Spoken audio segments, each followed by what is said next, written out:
Olá meninas, vamos iniciar o capítulo 15 do nosso livro tão famoso, tão comentado, Pés como os da corça, nos lugares altos. O capítulo 15, o título é As Enchentes. Vamos lá ver o que a nossa grande, medrosa aventureira passará agora. O caminho não ia diretamente para os lugares altos, mas seguia pelas encostas da montanha, região coberta por nevoeiro ainda mais denso que os anteriores. As três caminhavam em silêncio, cada qual ocupada com seus próprios pensamentos. Grande Medrosa pensava na recente promessa do pastor: eis que voltarei breve, e dar-lhe-ei o desejo do seu coração. Sofrimento e tristeza talvez pensassem na resposta do pastor à pergunta que haviam feito antes de partir. Sem nenhuma indicação especial, as guias em completo silêncio procuravam dar à companheira aleijada a maior assistência possível. À tardinha, encontraram, à margem do caminho, uma cabana de madeira em cuja porta havia o sinal secreto do pastor. Elas entenderam que ali deveria descansar e passar a noite. Uma vez dentro, notaram que alguém estivera ali recentemente, pois no fogão aceso havia uma chaleira com água quase a ferver. A mesa também estava preparada com 3 lugares e sobre ela um suprimento de pão e frutas. Por certo, as viajantes eram esperadas, embora nenhum sinal houvesse de quem teria preparado tal gentil recepção. Elas se banharam, sentaram-se à mesa, deram graças e se serviram do alimento. Então, cansadas como estavam, deitaram-se e caíram logo num sono profundo. Quando Grande Medrosa de repente despertou, ainda estava escuro e suas companheiras dormiam pacificamente. Teve a impressão de que alguém a chamava e permaneceu em silêncio. Então ouviu: Grande Medrosa, eis-me aqui, meu senhor. Grande Medrosa, tome agora a promessa que lhe fiz quando a chamei para seguir-me aos lugares altos. Tome também o desejo natural do amor humano, desse amor acerca da qual você sentiu que já estava brotando em seu coração, quando plantei em você o meu próprio amor. Suba a montanha, ao lugar que lhe mostrarei, e ofereça-os a mim em sacrifício. Houve longo silêncio, antes que a voz trêmula de Grande Medrosa respondesse através da escuridão: Meu senhor, estarei entendendo tuas palavras?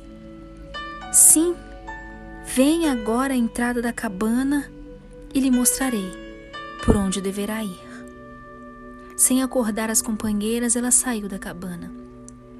Tudo estava encoberto pelo nevoeiro e pela escuridão, inclusive as montanhas. De repente, o nevoeiro se abriu em determinado ponto, como que formando pequena janela, através da qual apareceram brilhando a lua e as estrelas.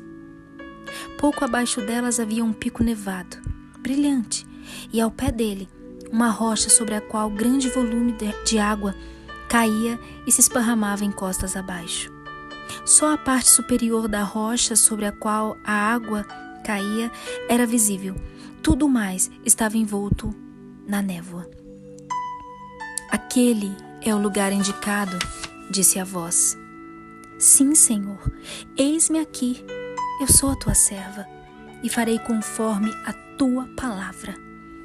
Ela não se deitou de novo, mas permaneceu à porta da cabana esperando o alvorecer. Parecia-lhe que a voz da cascata enchia agora toda a noite e ecoava no seu trêmulo coração, gritando por toda parte e repetindo: tome agora a promessa que eu lhe fiz, e o amor humano natural do seu coração e ofereça-os a mim em sacrifício. Com os primeiros sinais do amanhecer, ela se curvou sobre as companheiras e disse: devemos sair agora. Recebi ordem para subirmos a cascata. Elas se levantaram imediatamente e, depois de rápida refeição, começaram a subida em direção à voz atroadora da cascata, que também estava envolta no nevoeiro. O caminho se tornava cada vez mais escabroso à medida que subiam e as horas passavam. Ao longe, relâmpagos fendiam a cortina de névoa com seus fachos de luz e trovões que ribombavam. De repente, já bem no alto do caminho, ouviram o som de passos que desciam correndo, escorregando e resvalando por pedras e rochas. Assustadas, elas pararam, unidas, e se encostaram no barranco a fim de dar passagem a quem vinha tão apressado. Naquele momento, no meio da cerração, surgiu covardia, depois amargura, ressentimento e orgulho. Mais atrás vinha a autopiedade. Eles corriam como se quisessem salvar suas próprias vidas, e ao alcançarem as mulheres gritaram: voltem, voltem de uma vez, as avalanches estão rolando e toda a encosta da montanha se sacode como se fosse ruir. Salvem-se enquanto é tempo. Sem esperar resposta, continuaram correndo e tropeçando montanha abaixo. E o que faremos? Perguntaram sofrimento e tristeza, aparentemente atemorizadas pela primeira vez. Seria melhor voltarmos à cabana e esperarmos que as avalanches e as tempestades se acalmem? Não, respondeu Grande Medrosa com voz baixa e segura, falando pela primeira vez desde a partida da cabana. Não, nós não devemos voltar. Recebi ordem para subir até o lugar onde a grande cascata se despeja sobre determinada rocha. Logo ouviram uma voz junto delas: há um lugar preparado para vocês ao lado do caminho. Esperem ali até que passe a tormenta. No barranco chuvoso, próximo de onde estavam, viram pequena gruta tão baixa que tiveram de entrar curvadas. Como o espaço era pequeno, elas se assentaram encolhidas, bem juntinhas, enquanto a tempestade desabava com fúria terrível. Os relâmpagos zigue-zagueavam incessantemente e ruídos dos trovões e das rochas, rolando na avalanche, ecoava nas montanhas.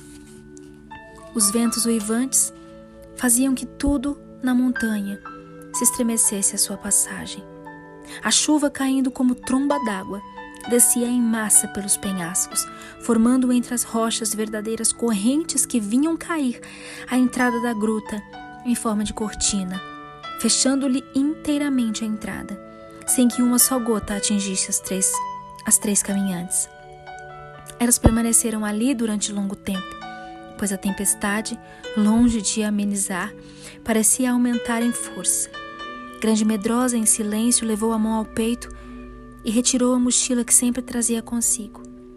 Esvaziando-a no colo, olhou para as pedras, recolhidas de todos os altares por ela erigidos durante a jornada, desde que à beira do lago permitira ao pastor plantar o espinho em seu coração.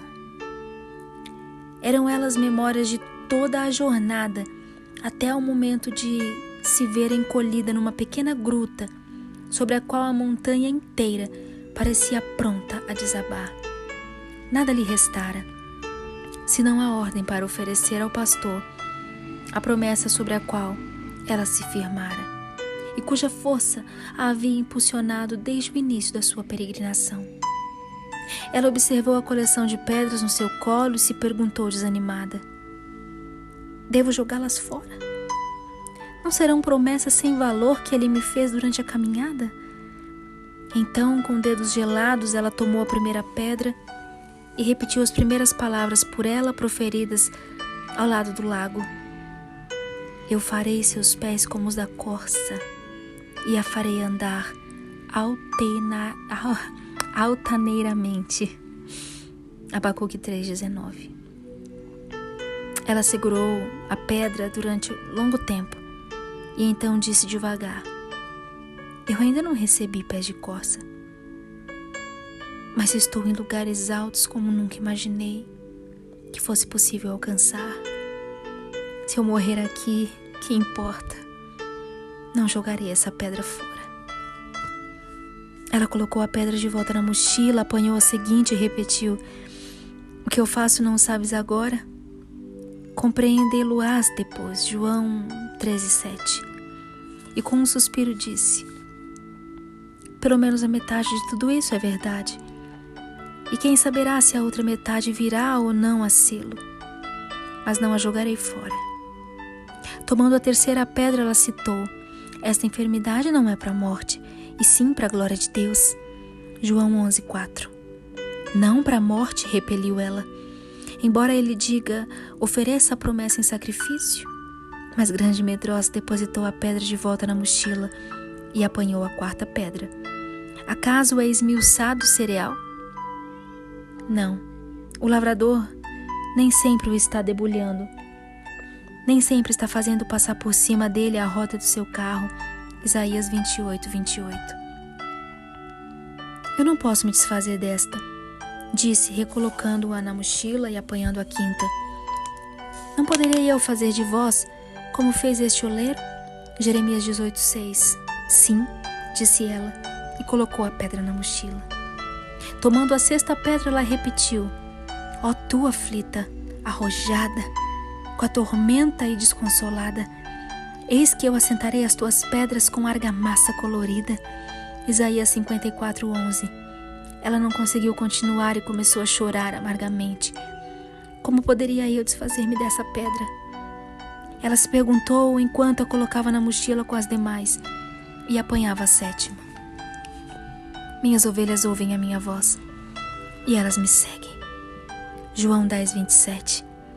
Deverei eu jogar esta fora? Perguntou a si própria.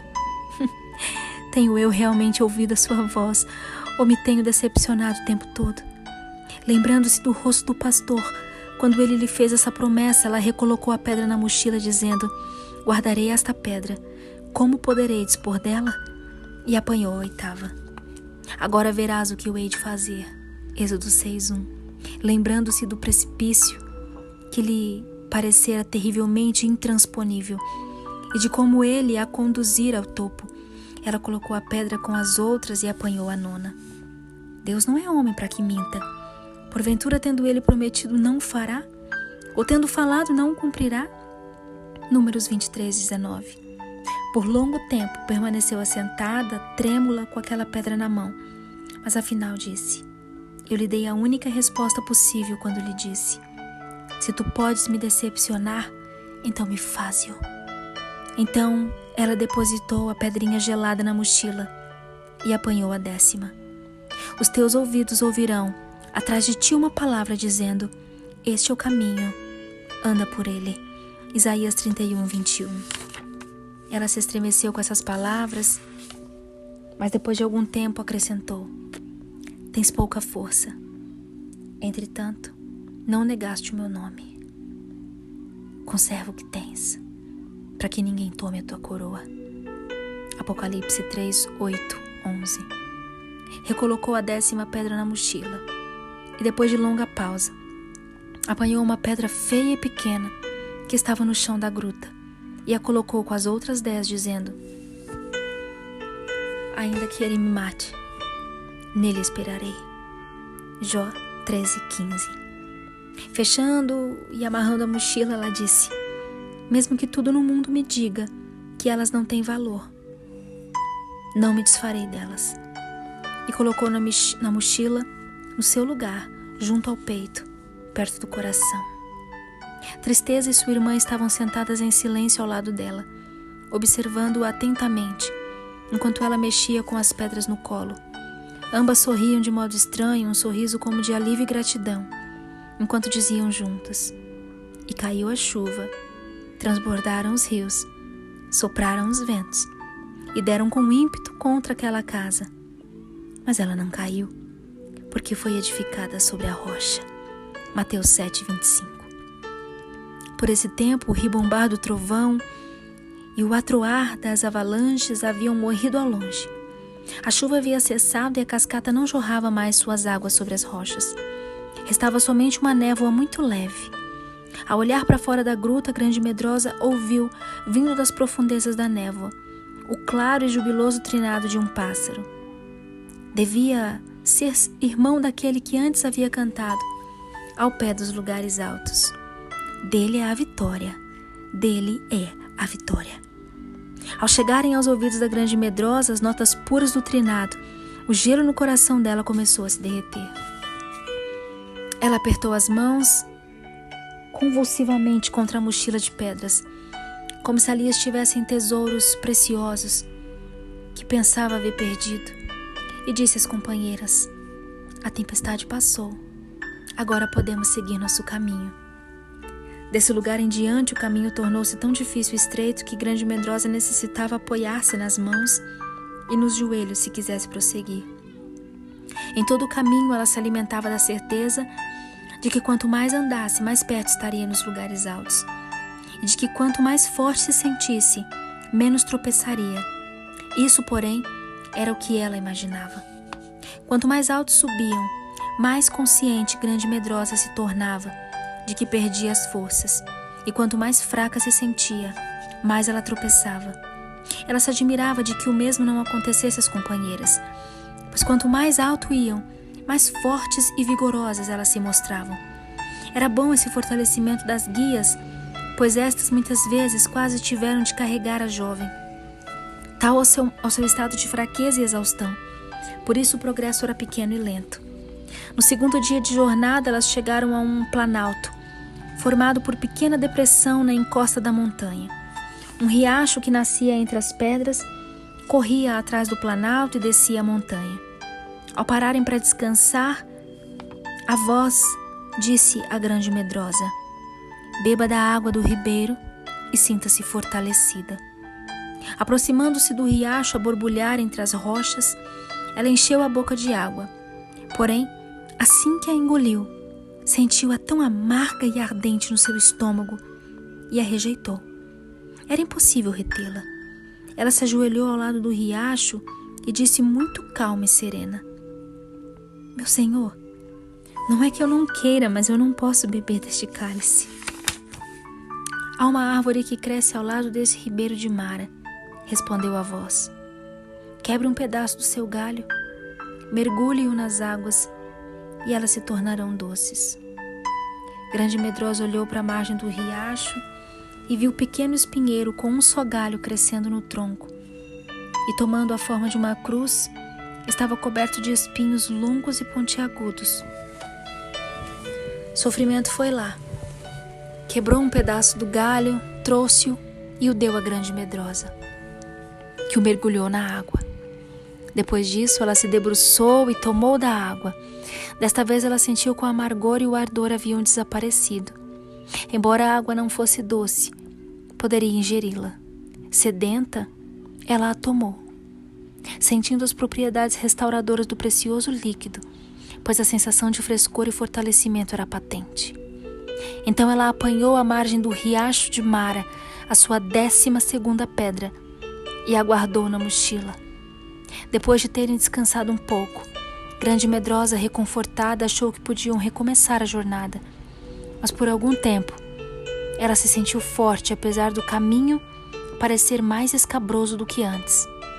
A restauração das suas energias confortou-a grandemente, pois naquele momento um só desejo havia em seu coração: alcançar o lugar indicado e cumprir a ordem recebida, antes de suas forças faltarem. No terceiro dia, elas ergueram os olhos e viram o lugar distante, o grande penhasco e a grande queda d'água. Continuando o caminho rochoso, ao meio-dia chegaram, por entre o denso nevoeiro, ao lugar que lhes havia sido indicado.